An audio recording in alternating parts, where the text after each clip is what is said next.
कराची के इलाके इत्तेहाद टाउन में पुलिस पर हमले में मुलव्विस 3 दहशतगर्दों को मुकाबले के बाद जख्मी हालत में गिरफ्तार कर लिया गया है। एसएसपी कियामाड़ी फिदा हुसैन जावरी ने प्रेस कॉन्फ्रेंस में बताया कि गिरफ्तार दहशतगर्दों का ताल्लुक कलअदम बलोच लिबरेशन फ्रंट से है।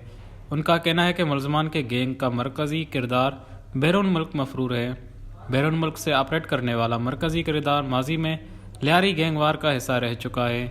एसएसपी कियामाड़ी ने मजीद बताया कि दहशतगर्दों के गैंग ने कुछ रोज़ कबल पुलिस पर हमला किया था, जिसके नतीजे में एक एहलकार जख्मी हुआ था। उन्होंने ये भी बताया है कि गिरफ्तार मुलजमान भी गैंग वार का हिस्सा रहे हैं, जो स्ट्रीट क्राइम के मुख्तलिफ वारदातों में मुलविस हैं। लियारी गैंग वार से ताल्लुक़ रखने वाले मुलजमान अलहदगी पसंद तंजीम से मिलकर काम करते हैं। मुलजमान के मंजम अंदाज में कार्रवाइयाँ करते हैं। रेकी करने वाले अलग थे, हमला करने वाले अलग थे। BLF को दुश्मन मुल्क से फंडिंग की जा रही है। ये मुल्क में दहशतगर्दी फैलाना चाहते थे।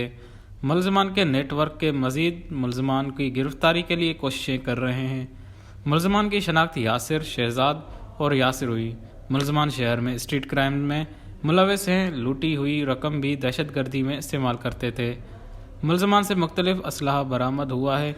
मजीद तहकीकात जारी है। वश न्यूज़, कराची।